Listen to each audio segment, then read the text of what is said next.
Hello everyone, welcome to my channel. आज हम इस वीडियो में विद्युत ऋणात्मकता इलेक्ट्रोनेगेटिविटी के बारे में डिटेल में डिस्कस करेंगे। इसको प्रभावित करने वाले कारक एवं आवर्तिता के बारे में भी समझेंगे। BSc first year inorganic chemistry से रिलेटेड एक बहुत इंपॉर्टेंट टॉपिक है, एक इंपॉर्टेंट कॉन्सेप्ट है। सो इस पर्टिकुलर वीडियो में इसका डिटेल कॉन्सेप्ट डिस्कस करेंगे। सो विद्युत ऋणात्मकता या इलेक्ट्रोनेगेटिविटी क्या होता है? किसी यौगिक के अणु में उसके किसी परमाणु द्वारा साझा किए गए इलेक्ट्रॉन युग्म को अपनी ओर आकर्षित करने की क्षमता को परमाणु की विद्युत ऋणात्मकता कहते हैं। ठीक है, ये सिंपल सा डेफिनेशन है इलेक्ट्रोनेगेटिविटी का, जो आपको याद रखना है। ठीक है, मेन कॉन्सेप्ट क्या है कि किसी भी परमाणु, ठीक है, कोई भी परमाणु आपस में इलेक्ट्रॉन युग्म के द्वारा जुड़े हुए हैं, तो किसी एक परमाणु के पास इलेक्ट्रॉन युग्म को अपनी ओर आकर्षित करने की अधिक क्षमता होगी। इसी क्षमता को विद्युत ऋणात्मकता कहते हैं। ठीक है, कोई भी दो परमाणु, दो एटम आपस में इलेक्ट्रॉन युग्म के द्वारा जुड़े हुए हैं, तो किसी भी एक एटम के पास अगर इस इलेक्ट्रॉन युग्म को, इलेक्ट्रॉन पेयर को अपनी ओर आकर्षित करने की अधिक क्षमता है, तो इसी क्षमता को विद्युत ऋणात्मकता या इलेक्ट्रोनेगेटिविटी कहते हैं। इसको एग्जांपल्स के द्वारा डिटेल में समझते हैं। माना कि ए बी अणु में ए व बी परमाणु एक इलेक्ट्रॉन पेयर द्वारा परस्पर जुड़े हुए हैं। ए और बी दोनों ही इलेक्ट्रॉन पेयर को अपनी ओर आकर्षित करने का प्रयास करते हैं। यदि ए व बी दोनों की इलेक्ट्रॉन युग्म को आकर्षित करने की क्षमता समान है, तब इलेक्ट्रॉन पेयर दोनों परमाणु के मध्य उनके समान दूरी पर स्थित रहता है। ठीक है, सिंपल सा कॉन्सेप्ट है ये। अगर मान ये ए बी एक अणु है, तो ए और बी दो परमाणु से मिलकर बना हुआ है, तो ये दोनों आपस में इलेक्ट्रॉन पेयर के द्वारा जुड़े हुए हैं। तो मान लेते हैं कि दोनों के पास इस इलेक्ट्रॉन पेयर को आकर्षित करने की समान क्षमता है। ठीक है, दोनों समान रूप से इसको आकर्षित कर सकते हैं। उस स्थिति में ये जो क्या होगा, ये जो इलेक्ट्रॉन पेयर है, ये इन दोनों के बीच में स्थित होगा। ठीक है, क्योंकि दोनों के पास समान क्षमता है। किसी एक के पास अगर ज्यादा होगा तो उस ओर जो है ये ज्यादा अट्रैक्ट हो जाएगा, लेकिन इस केस में इन दोनों एटम के पास इसको अपनी तरफ आकर्षित करने की समान क्षमता है। इसीलिए ये इलेक्ट्रॉन पेयर जो है ये इन दोनों एटम के बीच में जो है प्रेजेंट होगा। ठीक है, यदि ए की आकर्षण क्षमता बी की आकर्षण क्षमता से अधिक है, तब इलेक्ट्रॉन युग्म ए के अधिक निकट रहता है, जिससे ए पर पार्शियल नेगेटिव चार्ज और बी पर पार्शियल पॉजिटिव चार्ज उत्पन्न हो जाता है। अतः ए की विद्युत ऋणात्मकता बी से अधिक होगी। इस केस में देखिए यहाँ पे जो है, यदि ए की जो आकर्षण क्षमता है, ठीक है, इलेक्ट्रॉन पेयर को आकर्षित करने की जो क्षमता है वो अधिक है, तो जो इलेक्ट्रॉन युग्म होगा ए के अधिक निकट होगा। ठीक है, और बी के जो है थोड़ा दूर में स्थित होगा, जिससे ए पर जो है पार्शियली नेगेटिव चार्ज आ जाएगा और बी पर पार्शियली पॉजिटिव चार्ज आ जाएगा। ठीक है, तो यहाँ पे कह सकते हैं कि ए की जो विद्युत ऋणात्मकता है वो बी से अधिक है, क्योंकि ये इलेक्ट्रॉन पेयर को अपनी ओर जो है ज्यादा अट्रैक्ट कर सकता है, आकर्षित कर सकता है। तो इसी कॉन्सेप्ट को विद्युत ऋणात्मकता या इलेक्ट्रोनेगेटिविटी कहते हैं। किसी भी एटम के द्वारा इलेक्ट्रॉन पेयर को अधिक आकर्षण करने की क्षमता को, ठीक है, अपनी ओर आकर्षित करने की जो क्षमता है, उसी को विद्युत ऋणात्मकता कहा जाता है। तो ये बेसिक कॉन्सेप्ट हो गया। अब इसको प्रभावित करने वाले कुछ महत्वपूर्ण कारकों को देखते हैं। जैसे पहला है परमाणुीय आकार, एटॉमिक साइज। सो परमाणु का आकार बढ़ने से इलेक्ट्रॉन की नाभिकीय आकर्षण कमजोर हो जाता है, अतः विद्युत ऋणात्मकता का मान कम हो जाता है। ठीक है, ये सिंपल सा कॉन्सेप्ट है। देखिए किसी भी परमाणु में, किसी भी एटम में बीच में जो है ये क्या नाभिक स्थित होता है। ठीक है, न्यूक्लियस प्रेजेंट होता है एंड इसके चारों तरफ इस प्रकार के ऑर्बिट होते हैं, कक्षा होते हैं, जिनमें इलेक्ट्रॉन जो है घूमते रहते हैं। ठीक है, तो मान लेते हैं कि ये जो आखिरी वाला जो ऑर्बिट है, जो सेल है, इसमें एक जो है इलेक्ट्रॉन प्रेजेंट है।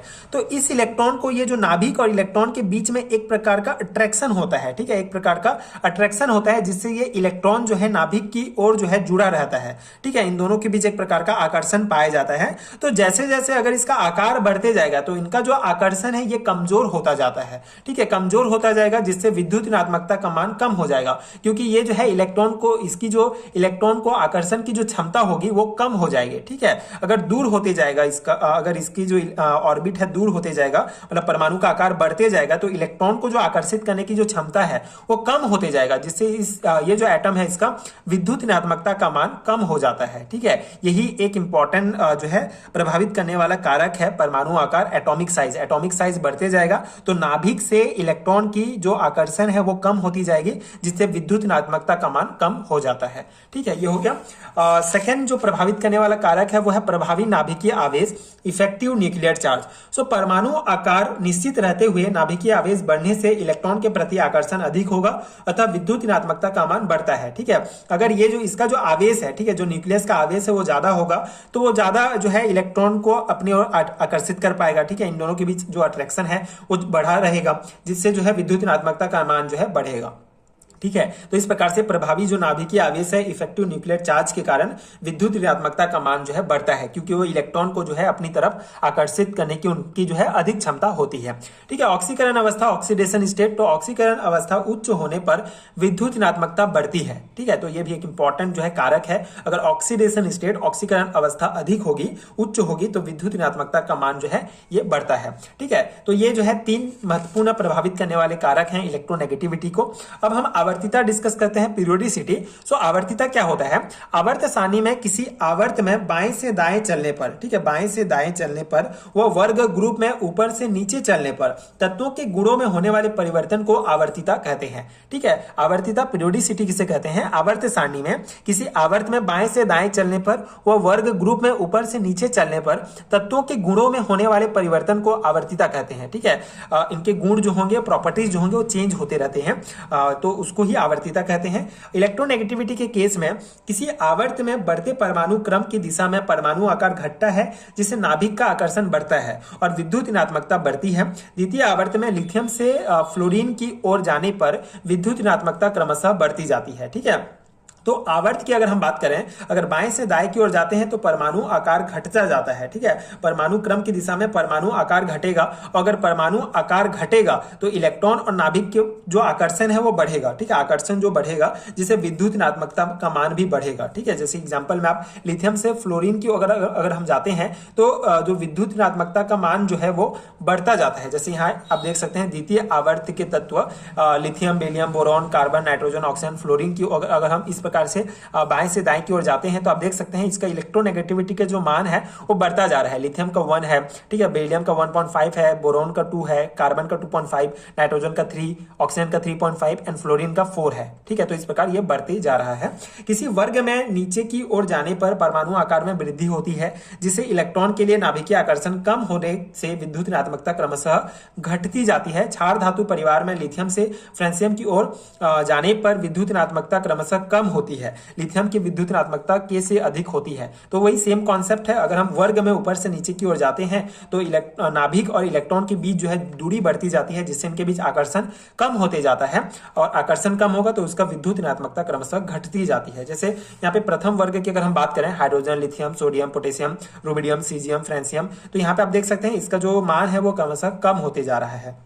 ठीक है, इलेक्ट्रोनेगेटिविटी का जो मान है वो कम हो रहा है। लिथियम का 1 है, ठीक है, सोडियम का 0.5, पोटेशियम का 0.8, इस प्रकार कम होते जा रहा है। तो ये 2 एग्जांपल आप देख सकते हैं आवर्त और वर्ग में। ठीक है, ये प्रथम वर्ग का एग्जांपल, ये द्वितीय आवर्त का एग्जांपल है। ठीक है, फ्लोरीन की विद्युत ऋणात्मकता सबसे सर्वोच्च मान होता है, 4 दिया गया है। ठीक है, तो ये भी आपको, ये सभी इंपॉर्टेंट है, ऑब्जेक्टिव टाइप क्वेश्चन से भी आपको जो है हर एक तत्व का इलेक्ट्रोनेगेटिविटी जो इंपॉर्टेंट है आपको ध्यान रखना पड़ेगा। ठीक है, जैसे यहाँ पे जो फ्लोरीन है, इसका जो इलेक्ट्रोनेगेटिविटी है सबसे ज्यादा होता है 4.0। ठीक है, उससे बाईं और आवर्त में अथवा नीचे और वर्ग जाने पर विद्युत ऋणात्मकता क्रमशः कम होते जाता है। इसके बाईं तरफ, ठीक है, और इसके नीचे अगर हम जाएंगे तो विद्युत ऋणात्मकता का मान कम होगा, सबसे ज्यादा फ्लोरीन का होता है।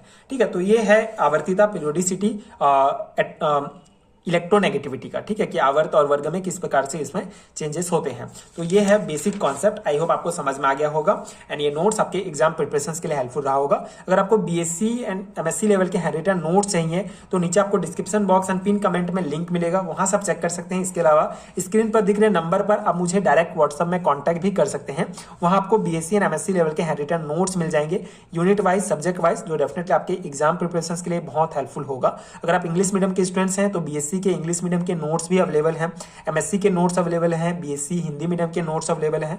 आपको किसी भी नोट्स की आवश्यकता है तो आप मुझे डायरेक्ट कांटेक्ट कर सकते हैं। इसके अलावा आप पीडीएफ स्टोर से भी चेक कर सकते हैं, नोट्स डाउनलोड कर सकते हैं। एंड अगर वीडियो हेल्पफुल है तो आगे के वीडियोस देखने के लिए प्लीज चैनल के साथ जुड़े रहिए। Thank you so much for watching.